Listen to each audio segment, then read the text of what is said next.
Olá, Luca Barros aqui em mais um Carona Financeira. Hoje a gente vai conversar com uma amiga minha que eu conheci nessa minha caminhada aí de escola, de filhos e tudo, que é a Zaine Santos, é uma querida, ela é professora e agora pastora. Ah, olha ela aqui. Oi, Zaine, tudo bem? Quer uma carona? Oi! Tudo bem? Ixi, tá com água aí? Tá. Mas deu, né? Deu. Que bom que eu te encontrei. Tudo bem? Tudo bem. Vamos dar uma volta? Vamos. Então vamos e nessa. Aí? Tudo certo? Quanto tempo? Um cinto, por favor, pra gente dar uma voltinha, senão apita tudo aqui. Você tá bem, Luca? Eu tô bem, e você? Saudades, tô bem. Também. Falei que a gente... Graças a Deus. Que você é uma amiga que a gente encontrou nessa vida educacional. Sim. Aí dos nossos filhos, né? Das crianças, é verdade. Vida muito corrida mesmo, né, Zaine? Mãe demais. de 3 também, né? 3, um bebezinho de Ele um tá ano com e meio. 1 ano e meio já. Nossa, como passa rápido. Sim, tá uma graça. E o Arthur tá com quanto? O Arthur com 10 e o Vitor com 8 anos. 3 meninos. Por coincidência, gente, o Arthur e o Vitor, que são os 2 filhos dela, caíram na classe do Samuel e da Cora. Então a gente se aproximou. Exatamente. Com muitas coisas em comum, muita coisa legal pra conversar. E hoje eu trouxe ela um pouquinho pra dividir a história dela aí com vocês. Zaine, você foi professora há quanto tempo? Eu dei aula, Lupa, por 14 anos. Eu entrei na faculdade e... Você sempre quis dar aula? Sempre quis dar aula. Tive, a princípio, um pouco de resistência por parte do meu pai, particularmente, né? Mas, porque ele... Vindo do Nordeste, com aquela cabeça que filho tem que ser doutor. Sim, sim. E eu sempre fui muito estudiosa, né? Então ele achava que eu deveria ser médica, advogada. Você poderia aproveitar o seu gosto pelo estudo para outras coisas. Exatamente. Mas depois, assim, de muita conversa, porque eu sempre quis dar aula desde criança, desde pequena eu brincava de dar professora. Aula. De ser professora. Para suas bonecas. Para as bonecas, para as pelúcias. E aí eu cheguei a começar o cursinho pré-vestibular para tentar direito, né? Para fazer direito, queria fazer a princípio, né? Por causa do meu pai e a insistência dele, eu pensei, acho que eu posso fazer... Dentro dos males o menor, né? Eu amo ler, né? Então vou fazer direito. Vou tentar. Mas mesmo no cursinho, já eu entendi que não, que realmente eu queria estar lá, no lugar dos meus professores do cursinho, né? Na época... E queria dar aula, enfim, conversei bastante, ele depois entendeu, né, e óbvio que ele ia respeitar a minha decisão no final. Que bom, né? Mas aí eu fiz letras, né. Mas é duro a gente encontrar os pais, né? Sim, é duro essa expectativa de atender a demanda deles, é difícil. Sim. E você acha que isso de ser doutor tem a ver com o status da categoria ou tinha a ver com ele ter certeza que ele ia deixar uma filha bem-sucedida financeiramente? Tinha a ver, certamente tinha a ver com a questão financeira mesmo, né? Na região, meu pai vem de uma região muito pobre no sertão da Bahia e ele teve uma vida bastante difícil, mas ele conseguiu se formar aqui em São Paulo, conseguiu depois abrir a empresa dele. Hoje ele é um homem bem sucedido, voltou inclusive para Bahia, né? Há pouco tempo, estamos sabendo. Abriu outra empresa lá, então ele tá bem, mas naquela região, assim, mas que visionário que ele é, ele né? Ele podia ficar com a cabeça ali de ficar na região. Sim. Da onde é que ele vem? Ele vem de a cidade maior perto, chama Guanambi. É mais ou menos perto de Vitória da Conquista, umas 3, 4 horas de viagem. E até hoje é interessante, porque até hoje as pessoas têm essa mentalidade de, se você quer ser uma pessoa mais bem-sucedida, você precisa fazer ou medicina, ou você precisa fazer direito, ou sair daqui, né? Então, na cabeça dele, ele achava que para eu ser bem-sucedida, como eu sempre muito elogiada na escola, né? Então ele pensou assim, bom, o vestibular não vai ser um problema para minha filha. Então é melhor ela escolher uma carreira que vai facilitar a vida dela nesse aspecto, né? Mas também ele entendeu depois, ele viu que eu entrei na faculdade, né? Já na primeira vez que eu tentei, eu entrei na USP, fiquei 3 anos na faculdade, já consegui um emprego numa escola, né? Na verdade, eu já comecei a faculdade como estagiária. Com estágio, sim. Mas em seguida, abri uma oportunidade lá para ser professora, eu me tornei professora de uma escola particular.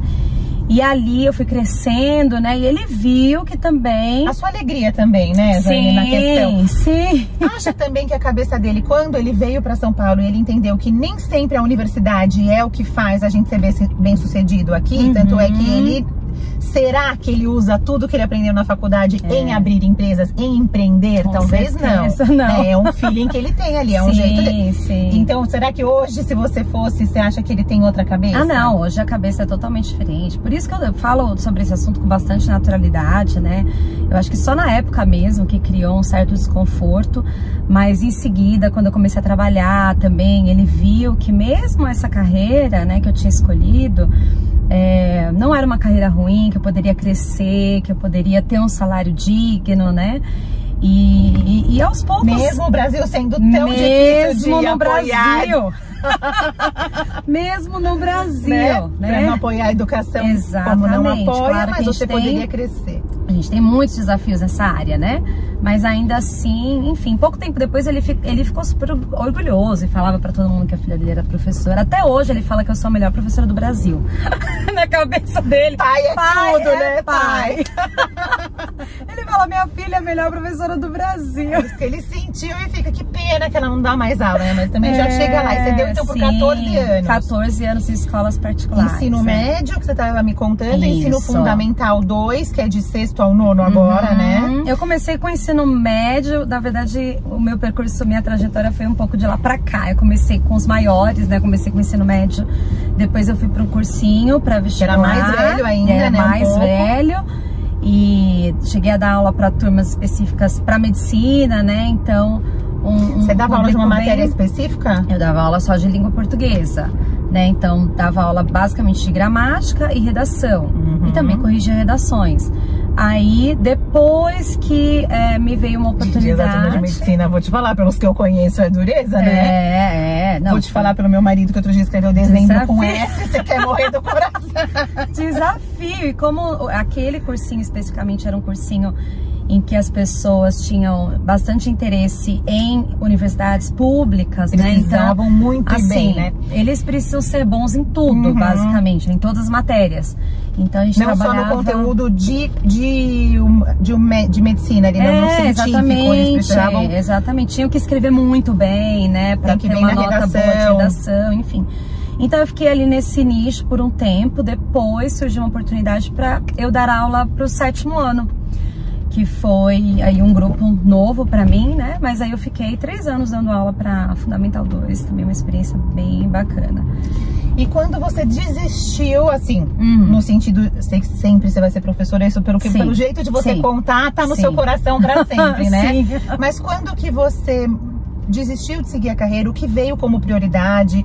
Foram os filhos? A mudança de status de casada de solteira para casada? O que aconteceu aí no meio do caminho? Eu acho que muita coisa, né? Em relação a estar casada, não, mas já ardia no meu coração, assim, um desejo de me dedicar mais. Eu sempre fui bastante dedicada à igreja, né? Às questões religiosas. E, inclusive, eu fiz curso teológico, né? Eu ainda era professora. Depois de terminar minha faculdade de letras, eu ingressei no seminário teológico. Então, eu fiquei mais 3 anos estudando teologia. E desde aquele momento, eu já sentia que em alguma fase da minha vida eu ia mudar. Nunca pensou em dar aula de teologia? Então, já pensei. Inclusive, já fui até convidada para dar aula nesse seminário. Não exatamente nesse, mas era como se fosse um braço desse. O diretor é meu amigo, né? Um pastor bastante próximo. E ele chegou a me convidar para dar algumas aulas, mas não era o momento. Na época eu estava envolvida com outros projetos. Mas eu já tinha aquela coisa no meu coração de que eu sabia que em algum momento Deus ia me levar para esse ramo mais religioso, espiritual, né? Para me dedicar mais ao cuidado das pessoas. E é interessante, Lupa, que eu nem separo muito essa coisa de dar aula com o que eu tô fazendo falar isso agora. Porque você acaba que você está ensinando de uma certa forma o que tem na palavra de Deus, o olhar que tem ali, como que a gente entende um texto. Então toda essa didática que você veio aprendendo, que você queria ser professora desde todo sempre, tudo isso agora vem sendo usado da mesma forma. É por isso que às vezes as pessoas perguntam, né? Você não tem saudade da sala de aula? E na verdade, assim, hoje, por exemplo, eu tenho uma rotina de pregação. Hoje eu sou pastora de tempo integral, né? A gente fala assim. Então eu trabalho com isso. E a gente não tem é uma só rotina. Um trabalho voluntário mais. Não é mais um trabalho só inteiro. Voluntário. Eu já fazia isso antes, mas voluntariamente. Agora, eu e meu marido, a gente, junto com outro casal, a gente... Coordenadores da igreja, né? Dirige uma igreja. Esqueci a palavra na hora. Sim, mas é basicamente isso também, coordenando ali uma igreja. E a gente ministrando a palavra, né, orientando, aconselhando as pessoas. A gente é muito mestre também, né? Então, o tempo todo e muito exemplo também, porque o professor, ele é o exemplo. Eu lembro que as matérias que eu gostava não era pelo conteúdo, era por como o professor explicava aquilo. Então, se o professor te cativa, mesmo que você odeie matemática, você tá lá. É isso mesmo. E você fica... Então, eu acho que muito disso é como você leva. Então, por isso também que eu acho que existem muitas igrejas, porque o que chega até um e cativa não é o que bate do mesmo jeito com o outro. Então, cada um vai ali no seu... No que te agrada, no que te é mais compreensível, né? Então... exatamente. E aí, o que aconteceu basicamente é que surgiu uma oportunidade para nós. O meu marido também tinha feito teologia, ele também, na época, ele... Você conheceu ele no curso de teologia? Nós nos conhecemos na igreja. Na época, ele fez teologia depois de mim. E aí, na época, né, nós nos casamos, ele estava gerenciando, inclusive, a empresa do meu pai. E depois, a gente, tanto eu quanto ele, a gente tinha essa convicção que em algum momento nós iríamos migrar pro Ministério Integral, que a gente chama, né, de trabalhar o tempo todo na igreja.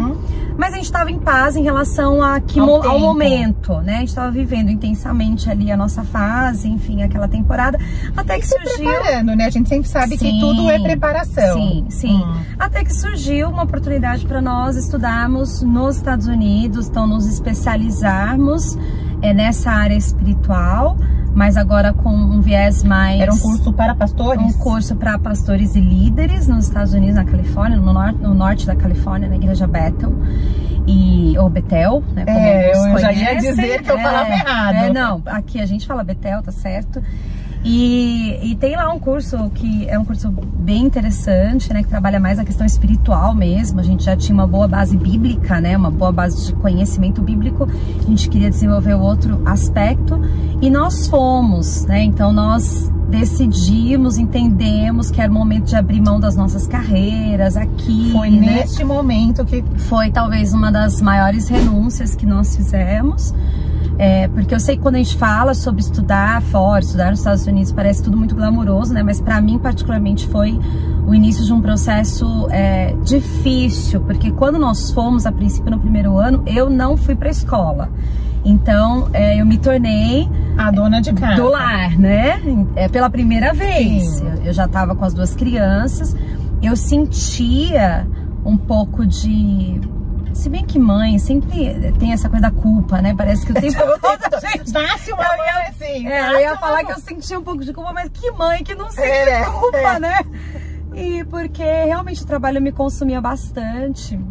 E a gente acaba... Foi um momento também de você estar com eles num país diferente. Sim, eu tentei se adaptar. Eu tentei encarar dessa forma, né? Eu falei, não, vai ser bom porque eu vou me dedicar mais às crianças e tudo mais. E aí meu marido foi pra escola já desde o início, no primeiro ano.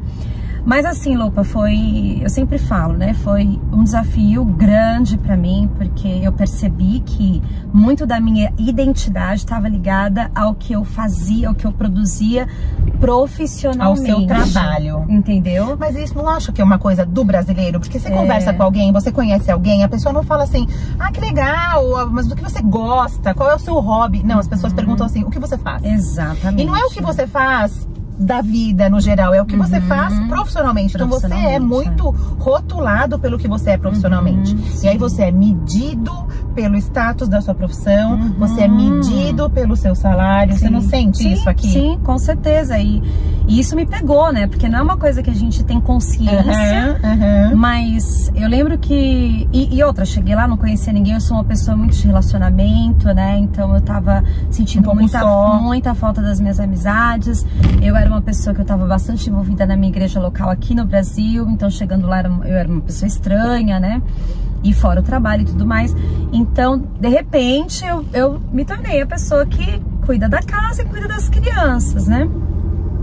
E naquele momento, foi desafiador, né? Por mais... Eu queria dizer outra coisa agora, né? Eu queria dizer uma coisa mais bonita pra você. Mas eu quero que você diga a verdade. Adorei! Foi o sonho da minha vida. Ah, eu sempre quis, né? Viver assim integralmente pros meus filhos. E eu confesso que foi difícil. Zane, né? vocês tiveram que se preparar financeiramente antes de ir? Sim. O que vocês fizeram? Assim, vocês venderam seus bens, apartamento, tudo. Sim. Isso deve ter mexido com você também, né? Porque exatamente. Tem um passo pra trás agora. Você chega lá e tudo... Na verdade, o custo de vida é muito alto. Nós tivemos um patrocínio, assim, que foi extremamente importante, que veio do meu pai, da empresa, né? Particularmente. Então, isso... Que bom ele tá nessa visão, porque se ele não tivesse no mesmo objetivo ali, né? Porque eu sei também que ele é bastante envolvido na igreja, então se ele não entendesse essa questão de vocês, talvez ele não fosse a favor de vocês se mudarem pra isso. Agora, depois que me encheu tanto pra ser professora, agora você vai largar tudo. Larga tudo. E pelo contrário, a gente teve muito apoio do meu pai, da minha mãe, né? Então foi bem importante pra gente. Mas é óbvio que a gente precisou... né? Foi isso. Sim, a gente precisou antes, né? Como a gente já estava se preparando há pelo menos 1 ano e meio pra essa mudança. Nossa, tá vendo, gente? As pessoas acham que né? Não, mágica. No nosso caso não foi. A gente realmente precisava se organizar.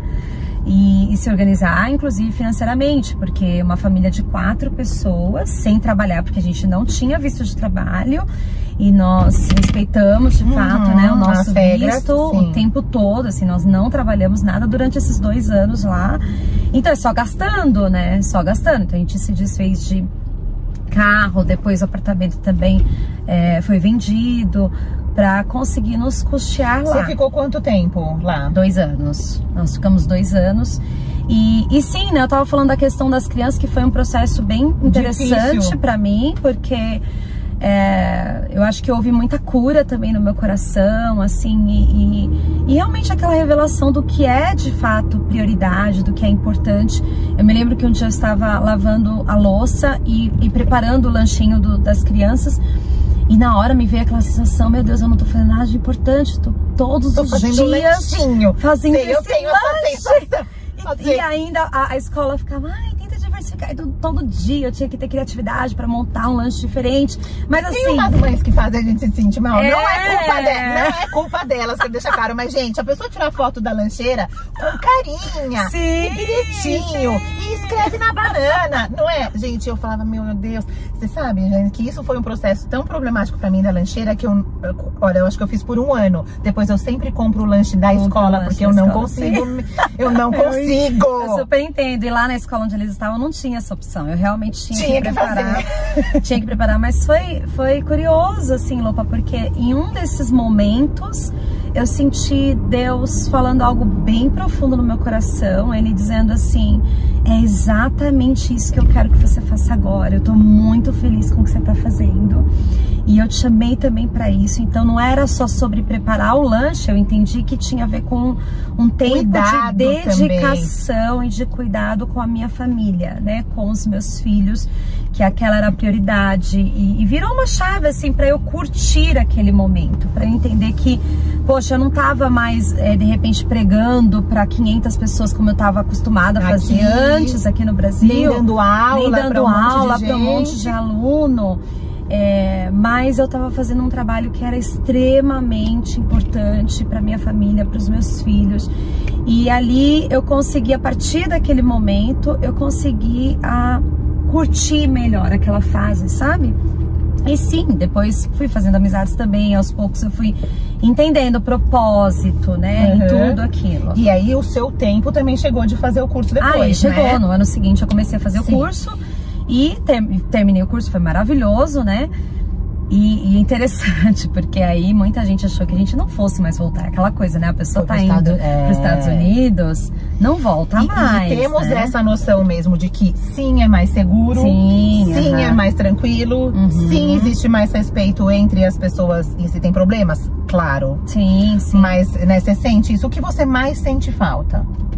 No estilo de vida, eu tô dizendo isso, da segurança? Eu sinto falta da segurança. Eu sinto falta do bom funcionamento das coisas. Ai, sei.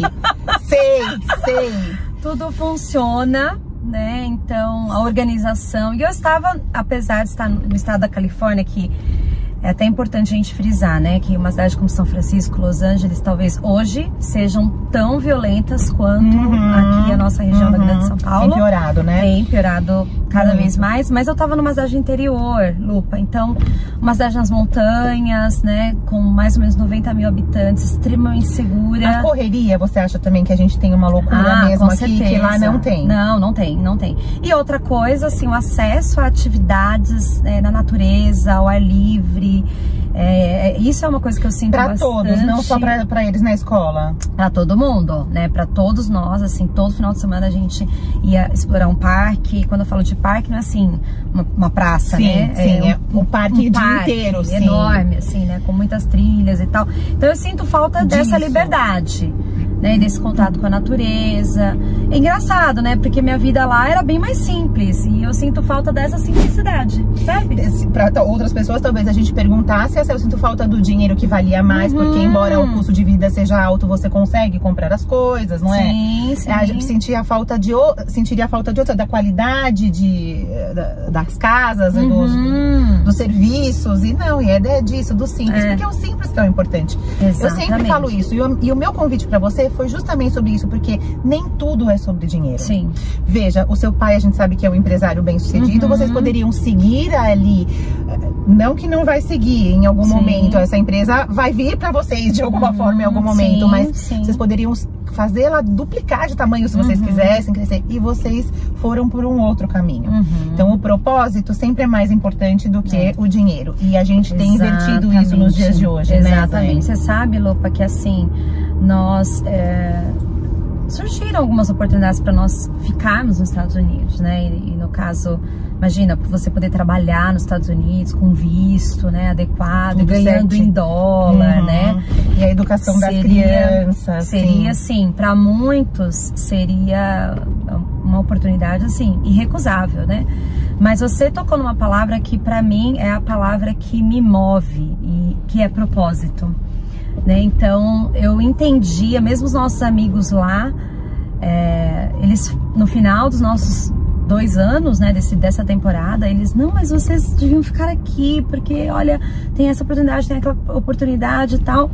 E eu falava, gente, não é só sobre oportunidade, né? Eu realmente sinto que o tempo aqui era esse tempo, era para ser esse tempo, para essa temporada, que eu cumpri meu propósito aqui, e eu sinto que Deus está me guiando, me dirigindo para um outro propósito lá em São Bernardo, lá em São Paulo, né? Então, não é no Brasil só que seja, no né? Brasil, qualquer lugar que né? Você sabia que você ia voltar para São Bernardo ou não? Eu sabia que eu ia voltar para São Bernardo, então nesse momento, né? Era isso que você sentia. Claro que as coisas podem mudar depois, mas nesse momento eu sentia que eu deveria voltar para São Bernardo, voltar para a igreja de onde eu saí e servir agora, né, esse povo que é dessa igreja que hoje a gente tá pastoreando, sim.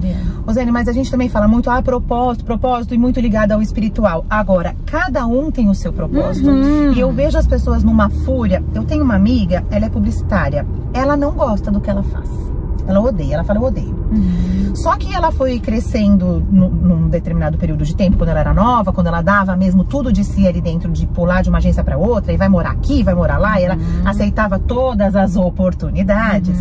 E ela começou a ganhar muito dinheiro. E ela falou, me enraizei de tal forma nesse universo, ganhando tanto, que eu não consigo mais dar um passo e ir atrás do que eu gostaria de fazer. Sim. E ela fala pra mim, eu nem penso sobre o que eu gostaria de fazer, porque eu sei que eu não vou conseguir. Sim. Então ela tá presa numa coisa que ela não gosta, que ela não vê a hora de se aposentar por conta do quanto ela ganha. Sim, sim.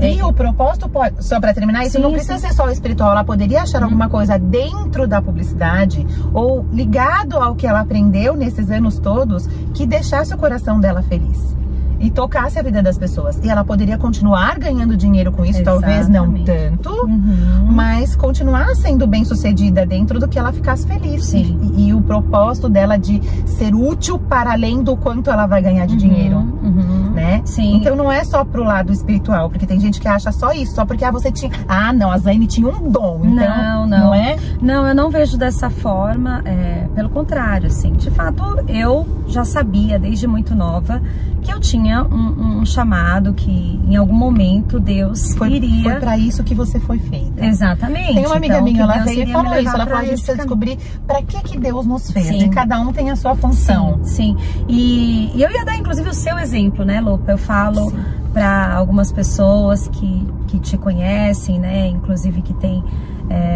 recebido sua ajuda na área financeira, como eu percebo que uma paixão sua, alguma coisa que você gosta, você transformou isso de fato num propósito da sua vida, né? Então, você não é só um trabalho, né? A gente vê claramente que não é só sobre a sua fonte de renda.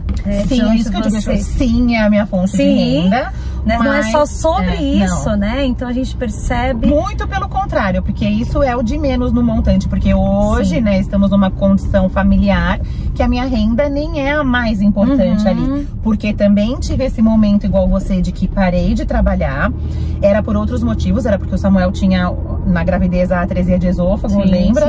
E aí eu parei pra poder cuidar dele se ele precisasse da cirurgia. Não precisou, acabei engravidando da Cora em seguida, enfim, fiquei.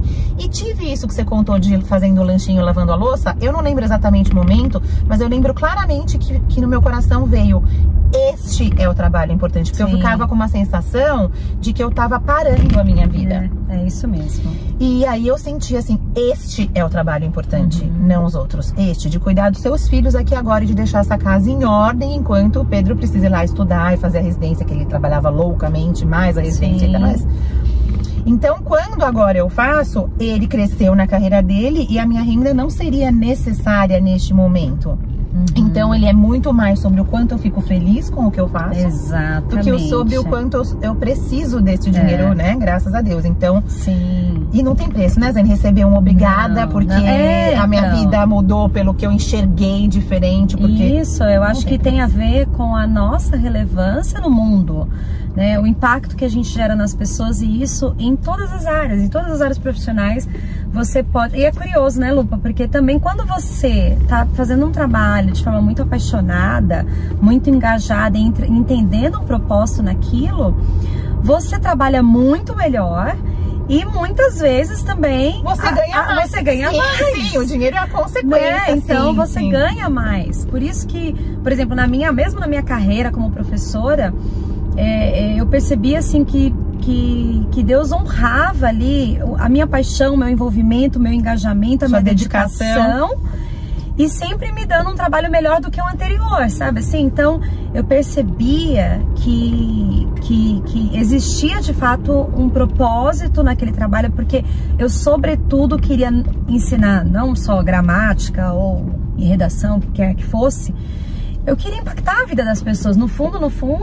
E você tem alunos que ainda falam com você hoje em dia? Tenho. Isso que é legal, porque é sobre isso, é sobre os professores que a gente lembra da nossa vida. Eles são mestres, na verdade. Não é aquela coisa de, ai, graças a Deus, me livrei. Não é, pelo contrário, né? E sempre foi sobre isso, sobre plantar uma semente, sobre dar uma atenção, por exemplo, para uma área que a gente sabe que, infelizmente, assim como em todas as áreas, tem muitos profissionais frustrados, né? Muitos profissionais que acabam não colocando. Frustrado com um pouco de razão também, né, sim, Zane? Porque não é valorizado. Exatamente. Sabe, os melhores às vezes acabam sendo até deixados de lado, porque como você pode fazer tanto, isso prejudica a carreira dos outros, prejudica o andamento dos outros, então menos, você só pode ir até aqui. Sim, e é uma área bastante desafiadora, mas independente da área, né, eu sempre penso que o nosso coração precisa estar lá, né? Se chega um momento que é só sobre dinheiro, eu acho que a gente precisa rever, sim, né? Porque a nossa vida, primeiro que a gente não deve ser escravo do dinheiro. Exatamente. Né? Então eu não vivo pra trabalhar. Você sabe que você precisa do dinheiro, ele é necessário. Exatamente. A gente tá num mundo onde você precisa comer, tudo custa dinheiro. Se você pudesse fazer permutas, né, de barganha, como era antigamente, talvez a gente fizesse. Mas hoje em dia a gente precisa do dinheiro, né? E eu gosto sempre de dizer que não dá também pra romantizar e dizer que nós não precisamos de dinheiro at all. Isso não é verdade. A gente precisa ter, inclusive, desejar mais, porque ele traz confortos, ele traz acessos, ele te permite, inclusive, abençoar alguém que você está precisando. E é o que você fala, né, Lupa? Muito bem, e é sobre isso mesmo. Uma condição financeira confortável te traz, sobretudo, liberdade. Exatamente. Nossa, né? Então a gente pode fazer as escolhas que realmente a gente entende que são as escolhas melhores para aquele momento. Por exemplo, se eu tivesse todo enrolado, se eu e meu marido estivéssemos enrolados financeiramente naquela época, a gente não poderia ter ido para os Estados Unidos. Nós fomos justamente porque a gente estava com as finanças, graças a Deus, em ordem, né? O meu esposo, Daniel também sabemos, muito cuidadoso. Ama falar sobre esse assunto, ele ama cuidar do dinheiro, né? Justamente por conta disso, né? Porque quando você administra bem, quando você tem ali, né, recursos adequados para as suas necessidades, você consegue viver melhor e você consegue ter liberdade para fazer as decisões, as suas escolhas. E justamente sobre aonde você não quer estar, eu acho, dinheiro, né, Zane? Onde você não quer estar. E essa liberdade em todos os sentidos, né, Lupa? Inclusive, por exemplo, quando nós voltamos, então nós já voltamos entendendo que era momento de trabalhar integralmente na igreja. O que significou pra gente uma diminuição da renda, das nossas entradas. Numa época, né, pós-pandemia, que tudo, você sabe, todo mundo sabe, que aumentou consideravelmente, a nossa renda diminuiu, mas ainda assim, a gente entendeu que era o momento de fazer essa concessão, que a gente precisou fazer algumas concessões, alguns ajustes, né, no nosso estilo de vida, eu quero dizer. E ao mesmo tempo, assim, a gente vivendo muito feliz porque, poxa, eu tô fazendo o que eu devo fazer neste momento. Os ajustes, né, foram difíceis pra vocês, dar passo pra trás no estilo de vida? Ai, olha, eu tinha 2 carros, agora tenho 1, o meu apartamento menor. Isso foi com a certeza que vocês tinham no coração, porque a gente também, nós que sabemos como é, né? A gente sabe que Deus estava sempre ali te dando, né, a paz de Cristo seja o seu juízo. Você sabia que você estava indo no caminho certo, que você tinha paz no coração. Sim. Mas mesmo assim, a nossa humanidade nos traz frustrações. Sim. E isso foi difícil para vocês? Foi difícil, especialmente pra mim, né? O meu marido é uma pessoa de um estilo de vida muito simples, então... Ele sempre foi assim, Zane? Ele sempre foi assim, e não é que ele é a pessoa, interessante, ele não é a pessoa acomodada, pelo contrário, assim, ele veio de uma família que ninguém estudou e ele correu atrás pra se formar em direito, querendo ser advogado, e sempre também buscando meios para complementar a renda, para aumentar a renda. Ele também não é um cara que não entende a importância do dinheiro. Não, pelo contrário, ele entende, mas ao mesmo tempo ele não é muito, digamos assim, não é aquela pessoa consumista, né? Ele gosta muito de investir em experiências, por exemplo.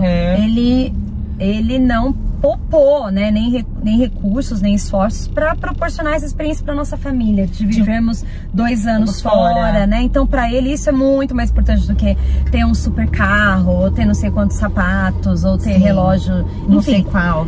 E tudo bem se alguém quer isso também, né? Não tem problema. O histórico do que é importante para cada um. Né? Eu tava até escrevendo um post disso e acabei não terminando. Vai sair mais tarde hoje, que é justamente sobre isso, sobre o relógio. Ele não é só o relógio. ele tem todo um histórico na vida daquela pessoa, do que significa o relógio, do que ela quer mostrar, do que ela não quer, do status, do não sei o quê. Então, para cada um tem um sentido, exatamente. Tem um significado, tudo em excesso é um problema, né? Sendo coisas materiais ou sendo experiências em excesso, é um problema de qualquer forma. Mas então não existe isso de certo ou errado, mas que bom que ele valoriza isso, porque eu acho que isso é o que fica na memória. E no meu caso, Lopa, eu senti mais, né? A gente tinha o hábito de fazer várias viagens internacionais, então a gente teve que diminuir um pouquinho isso. E na verdade, assim, fazer alguns ajustes, que no final das contas, quando você tá também com o coração, assim, disposto a entender que talvez você vai se divertir tanto, né, num lugar mais simples, tanto quanto se estivesse, você entende o que eu tô dizendo? Completamente. Né? Então, acho que quando a gente abre um pouco mão de tem que ser desse jeito, tem que ser dessa forma nesse lugar, né? Temos que ir pro restaurante toda semana. Não, e às vezes é o restaurante, exatamente, né? Não, eu quero morar neste bairro. Então eu acho que quando a gente abre um pouco mão disso, a gente percebe que também dá para viver muito bem, né? De uma forma feliz, em harmonia. Hoje eu falo que, apesar de eu sempre amei dar aula, hoje a minha rotina, né, com as crianças, especialmente estou com o bebê agora, e eu não precisei colocar o bebê tão cedo na escola, né, como eu fiz com os outros, não precisei colocar tão cedo. Na escola pude aproveitar mais, né, o neném. Eu consigo hoje trabalhar junto com as crianças, eu consigo conciliar. Então, eu não reclamo. Você faz de casa, é isso? Eu faço de casa, ou mesmo algumas visitas. A gente faz muitas visitas, né? Então eu consigo levar o neném, ou eu consigo levar uma das crianças. Então tem algumas... O que eu tô querendo dizer no final é que a gente perdeu um pouco a questão do conforto, do dinheiro ali, do conforto, né? Mas a gente ganhou outras coisas. E é sobre isso, quando eu falo que quando a gente está dentro do nosso propósito, a gente sente de fato essa paz, a gente fica feliz, porque eu acho que a vida é muito curta pra gente viver só em função de ganhar dinheiro. E você sabe melhor do que eu que tem muita gente que ganha e não consegue nem usufruir. Não, e às vezes também vai conquistando um padrão de vida tão alto que este padrão de vida faz com que essa pessoa fique escrava. Exatamente. Você então, refém, exatamente. Refém de pagar o apartamento milionário, refém dos 2 carrões. Ama o carro, ok, é legal, é gostoso, um carro confortável, eu entendo tudo isso, eu também gosto do meu carro confortável, né? Mas até que ponto você depois precisa ficar vendendo o seu tempo com a sua família, trocando o seu tempo com as pessoas que você ama, o seu tempo de descanso, o seu tempo de cuidar da sua saúde, o seu tempo com Deus, o seu tempo com qualquer coisa que seja importante pra você, porque você tem que ganhar dinheiro pra bancar aquele estilo de vida. Sim. E não quer dizer que tem este estilo de vida que é feliz, porque não faltam notícias de quem tem muito dinheiro e tem depressão. E a gente, no nosso trabalho, né, a gente lida muito com isso, a gente conversa muito com as pessoas, a gente aconselha, e desde os mais pobres aos mais ricos. E a gente tem essa oportunidade, né? Acaba sendo até um privilégio de enxergarmos que existem coisas que vão muito além dos recursos mesmo, né? Do tanto que a pessoa tem, daquilo, dos bens materiais que ela tem, enfim. E eu acho que isso traz muito um senso do que é importante para a vida. Né? Então, se perdeu em algum momento, eu não sei onde isso se perdeu, porque as pessoas, é isso, de novo, voltando lá no começo da nossa conversa, a métrica sobre o sucesso tá muito voltado ao dinheiro. E não à felicidade das pessoas. Eu mesmo já me peguei pecando nesses julgamentos, ainda vou te dar um exemplo. Eu vou num lugar toda semana. E eu estaciono o carro no mesmo estacionamento. E o estacionamento tá caindo aos pedaços. E o cara não levanta da cadeira nem pra me dar o papelzinho. E é num lugar onde não tem nenhuma vaga de rua. Então eu olhava pra aquele cara num determinado momento e eu falava, meu, esse cara podia ganhar tão... Olha, tão mais dinheiro, tão toma mais dinheiro. E ele tá sempre feliz, sempre de bom humor, sempre simpático. E aí, um dia, ele não tava, ele fechou o estacionamento e pôs uma plaquinha de luto. Eu tive que procurar outro estacionamento. Quando eu fui no outro estacionamento, era um pouco mais longe, óbvio, né? Porque ele era o único dali, tanto é que eu tinha esse pensamento, né? De que, tipo, meu, ele só tem ele aqui, ele pode ganhar um monte. Umas vagas largas. Eu falava, faz um pouquinho menor, cabe mais um carro. Sabe? Uma cabeça mesmo de quem tava pensando ali como negócio. Como negócio, E eu cheguei no outro estacionamento que era top. Tinha lavagem, tinha cafezinho, tinha não sei o que. E o cara tava num mau humor. Meu, mas aquilo foi um tapa na minha cara.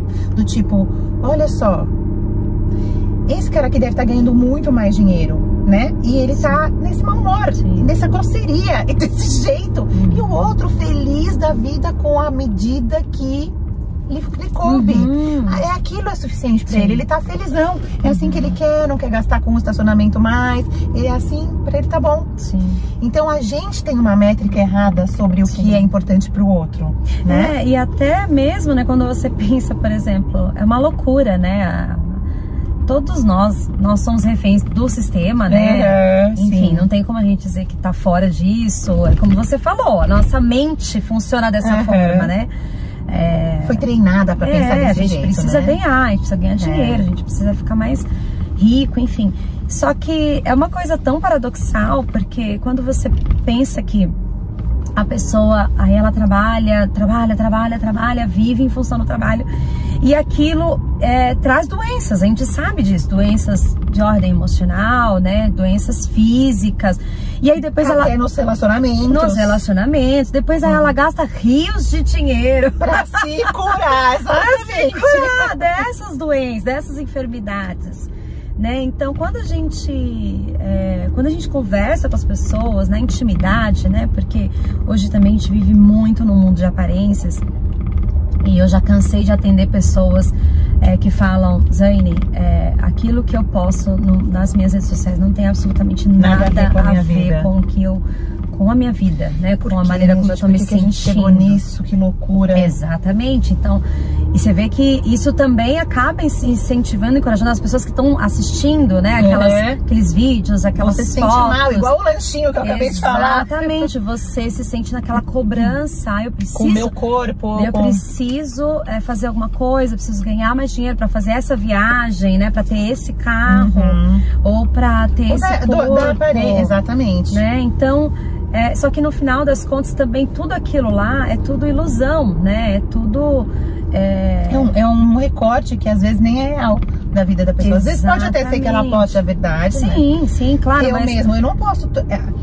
Como o assunto lá é financeiro, tem às vezes problemas que acontecem no meu dia a dia que não vão para as redes sociais. Então talvez quem veja só aquele recorte, embora não seja uma mentira, não entenda o quanto a gente tem que lidar com outras questões também. E ache que tudo é normal. Mas eu não tô nem falando, né? Imagina o seu caso, mas eu sei, de pessoas que ostentam nas redes sociais, né? E aí quando você vai conversar, e não foi uma pessoa nem duas que falaram pra mim ali no off, né? No individual, pedindo ajuda, pedindo conselho, pedindo oração, enfim. Eu sinto um vazio, eu sinto um vazio enorme, né? Não tem nada a ver, aquilo que eu posto não tem nada a ver com o que eu vivo. Então, por isso, de novo, eu volto a falar, né? Independente da sua profissão, independente da religião que você segue, independente de como você toca a sua vida, de como você enxerga o mundo, a gente precisa ser movido por propósito, a gente precisa entender qual é o sentido de eu estar fazendo aquilo, né? Então, não pode ser só sobre... ganhar dinheiro ou ter um status, ser famoso, sim. Né? Mas precisa ter algo a mais, precisa ter algo além disso, né? Que faça você de fato sentir o prazer, aquela paixão de fazer o que você está fazendo. E então, como você falou, né, não tem a ver só com porque você tem uma função espiritual, enfim. Não é só por isso. Alguma, em qualquer profissão, em qualquer área. E mesmo a mulher, por exemplo, eu estava dando esse exemplo, né? A mulher que decide, que escolhe ficar em casa, cuidando dos filhos, que eu super tiro o chapéu, eu sempre gosto de honrar essas pessoas, né? Que se dedicam 100% ali à família. Então, mesmo que seja lá dentro de casa, você também está cumprindo um propósito tão importante, né? Então, ter esse olhar, eu acho que traz muita generosidade, inclusive, em relação a nós mesmos, entende o que eu tô falando? Da gente com a gente mesmo. Exatamente. De não se sentir que é inútil, de não que se eu sentir, estou aquém, de quem tá trabalhando fora. De fulano de Beltrano, né? Ou mesmo do marido, às vezes, né? Exatamente. Porque, mas aí também conversas que a gente precisa ter dentro de um relacionamento, né, Zaine? Que as pessoas não têm. Sim. Conversas sinceras e transparentes, porque às vezes eu vejo que é um formato de funcionamento daquela família, onde aquela mulher não acha que ela tomou a decisão em conjunto, às vezes, com o marido. Foi um combinado que ela ficaria com os filhos por N motivos. Sim. E os motivos variam de famílias para famílias. Mas que ela se sente abaixo porque tem um funcionamento ali onde ela mesmo posta num lugar abaixo. Não, você não traz dinheiro para casa, então você não tem direito de gastar. Sim. Você não tem direito de fazer escolhas, né, maiores. Você escolhe ali o do dia a dia, o mercado e tal. Então, quando a gente entende que aquilo tem que ser feito, inclusive para que aquele cara possa crescer na carreira dele, ele não cresceria se você não estivesse fazendo esse back-off, as mulheres que ficam em casa teriam um outro olhar para si mesmas, que é isso que você tá falando. Da generosidade. E é o que você fala, né? A gente... Bom, o que a gente mais faz é aconselhar casais, né? E uma das coisas que eu percebo é que faltam conversas profundas, importantes, ali no início, já logo no início do relacionamento, no namoro, né? No noivado. Você tá se preparando para casar. Às vezes tem casos assim que o casal se casa e aí depois... Começam a aparecer os problemas. Aí depois se separa, por exemplo, porque sempre quis ser pai ou mãe e o outro nunca quis. Como não? Como é que vocês não trouxeram esse assunto, né, antes? E aí agora tem que passar, né, por exemplo, por uma situação como de separação, sim. Ou alguém tem que abrir mão do seu sonho, ou de não ser, ou de ser pai. Exatamente, né? Mas você vê, eu tô dando um exemplo porque de fato isso acontece muito. Isso acontece nas finanças, então, meu Deus. O que eu vejo sempre sobre por exemplo, problemas o dinheiro é um dos maiores motivos de divórcio, né? Sim. Ele tá quase ali com traição e com realmente outros motivos que a gente considera até mais graves. Tem assuntos graves como traição financeira, quando as pessoas escondem as coisas um do outro, então você deve ouvir sobre isso muito, também. Esse é um outro problema muito comum nos casamentos, assim, de não saberem quanto ganha, quanto gastou, que tá devendo. Então eles estão casados, mas vivendo financeiramente como se fossem solteiros, né? E aí parece que é uma piada, até que todo mundo tem na internet, que chegou com a sacolinha e escondeu no fundo do guarda-roupa. Isto também é traição financeira, né? E que é normalizado. Eu falo pro meu marido que já é velho esse brinco. Eu falo pro meu marido. Então começa a trazer até mentira pra dentro do relacionamento, né? E correndo o risco de quebrar a confiança ali dentro. Sim. Então isso a gente vê muito. Então, e do meu lado eu também vejo conversas que deveriam ter sido tidas antes. Por exemplo, casais que chegam com um problemão porque a esposa abriu mão de toda a sua carreira, de tudo, pra mudar de país por causa da carreira do cara. Sim. E aí depois, quando volta ou por qualquer outra questão se separa, e aí as divisões financeiras não são tão justas como deveriam, sendo que isso não foi conversado antes. Então, como que você não conversou? Sim. Né? É que nós estamos vivendo um tempo de relacionamentos muito superficiais, né? Também. Então, assim, tanto... É engraçado, né? Eu sempre falo... Nunca se teve tantos amigos, né? Porque as redes sociais... virtuais e tudo, né? E ao mesmo tempo tão poucos amigos, né? Porque é tanto em relacionamentos de amizade mesmo, de conversas profundas, francas, sinceras, né? E quanto e relacionamentos dolorosas, porque às vezes quando você vai falar alguma coisa pro seu amigo, você tem que, parece que você sempre tem que estar elogiando, e isso não é a verdadeira amizade, né? A verdadeira amizade quando você fala, escuta, o que você tá fazendo? Trazê-lo à realidade, do confronto, carinho, do claro, confronto amoroso, né? E dentro dos relacionamentos conjugais também acaba sendo até mais sério isso, mais grave, né? Porque o nível de compromisso é muito maior e às vezes falta transparência. E é interessante, recentemente eu estava atendendo uma mulher casada, né? E ela estava ali em crise com o relacionamento, justamente porque tinha uma questão de traição, você chama de traição financeira, né? O nome traição financeira. Mas olha que interessante, a traição financeira foi tão séria na mente dela que colocou em xeque a confiança do resto. A confiança em todo o resto. Ele não traiu o Will em outras áreas. Você entende o que eu tô falando? Então assim, olha... Me dá até um arrepio porque eu ouço isso todo dia. Porque daí como eu posso confiar? Eu já não sei se ele tá com uma amante, eu já não sei se ele... Eu escuto eles falarem assim, eu já não conheço mais esse cara com quem eu estou. E essa mulher com quem eu estou também tem. Que eu acabo escutando mais sobre os homens, porque eu atendo mais mulheres. Sim, mas deve existir o inverso bastante também. Porque tem essa coisa. Outro dia também, parece que é comum, eu escutei outro dia no salão. Eu guardei um dinheirinho escondido do meu marido, ele não sabe que eu tenho. Como assim? Sim. E aí ela disse, ele que se virasse. Então, quer dizer, não tenho certeza, porque era uma conversa de salão de cabeleireiro, mas me deu a entender que em momentos que eles passaram um aperto, ele que se virou pra cobrir a conta negativa, ele que se virou pra quitar a dívida, e o dinheirinho dela... Deixou quieta essa informação. Segredo. Até hoje ele não sabe. Sim. E é péssimo, né? Porque quando isso vem à tona... Quando vem à tona, gera uma crise terrível no casal, né? E é bem isso, na verdade, Lu, eu tenho ficado até bastante assustada, porque eu achei que eram casos, assim, raros. Mas, na verdade, quando a gente tem tocado nesse assunto, a gente percebe que cada vez mais, que é muito comum. E a reclamação não chega não chega nesse ponto. Chega reclamando de outras coisas. Sim. E aí, quando você aprofunda, que você consegue entender. Pra mim, já chega nesse nível, óbvio, porque eu falo desse assunto. Aí mas pra você, assunto, outra reclamação. Não, normalmente começa com essa coisa de dificuldades. Ele tá distante. Ou mesmo assim, a gente tá com muitas dificuldades financeiras e tal. E aí, às vezes, dependendo da nossa intimidade com o casal, por exemplo, a gente começa a fazer algumas perguntas. Meu marido, ele ama planilhas, né? Assim como você, aquela coisa de organizar tudo, entradas e saídas. Então você tem que, às vezes, quando o assunto passa pelo financeiro, muito recorrente nessa área, você tem que ir mais no detalhe.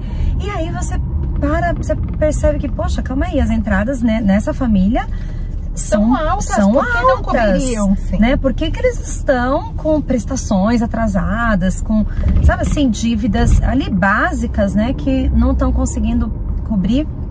E aí você, às vezes eu tenho que conversar depois só com a mulher, meu marido só com o homem. E aí você vai percebendo, né, que de fato ali várias coisinhas tem algum problema, especialmente quando os dois trabalham, né? Então tem muito ainda essa mentalidade de que esse é o meu dinheiro e o dele é dele, e o dele é dele, né? Eu falo, gente, isso atrapalha muito na realização de projetos para a família, né? Na realização de sonhos ali para a família. Quando chegam até mim, poucos são os casais que falam assim pra mim, não, é tudo junto, a gente tá junto, a gente tá junto. E eu percebo que os casais que chegam falando que tá tudo junto e que estamos aqui na chuva pra se molhar mesmo, eles são mais comprometidos emocionalmente, inclusive. Claro.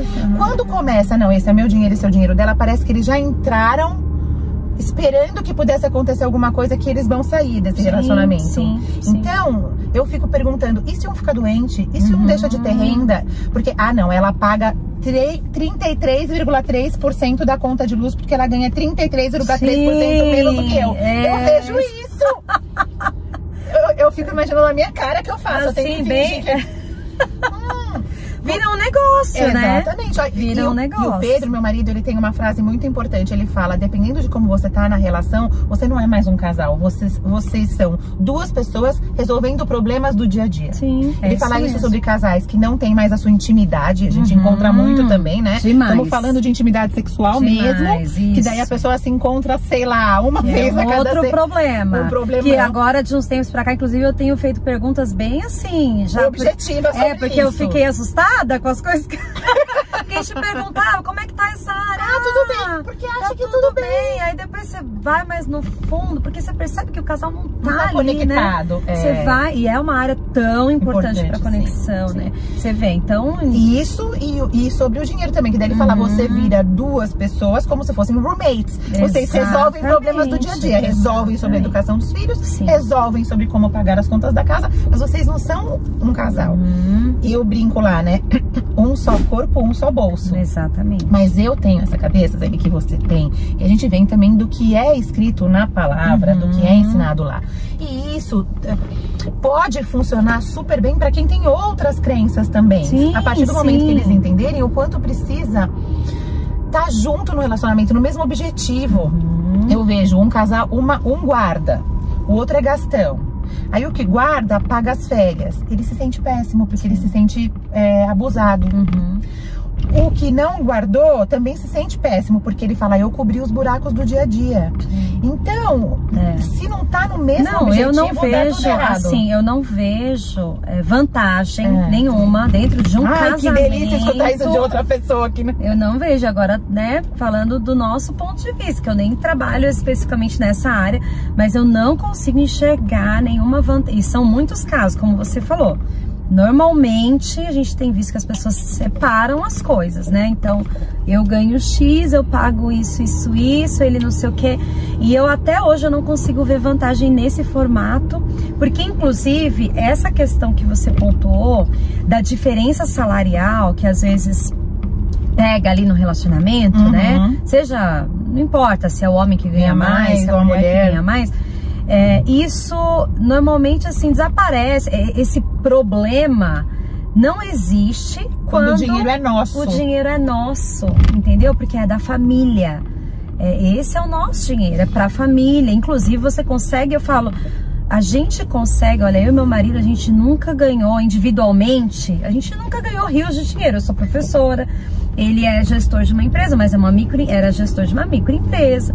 Mas a gente conseguia fazer tantas, eu acho que porque o pessoal estava no mesmo objetivo. Eu acho que o pessoal olhava, falava, nossa, eles devem ganhar nada muito. No dinheiro.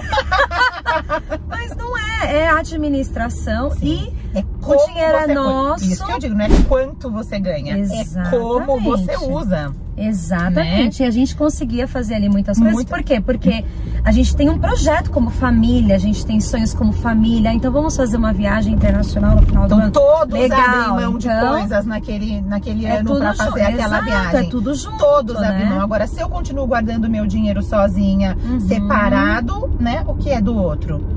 Então, ou na verdade o que acontece normalmente assim, é o meu dinheiro, então eu compro todas as minhas coisas, tudo que eu quero comprar, ele também, entendeu? E daí se sobrar, faz a pra família mesmo, entende o que eu tô dizendo? Um projeto casa nova, né? Um projeto carro pra família, um projeto viagem.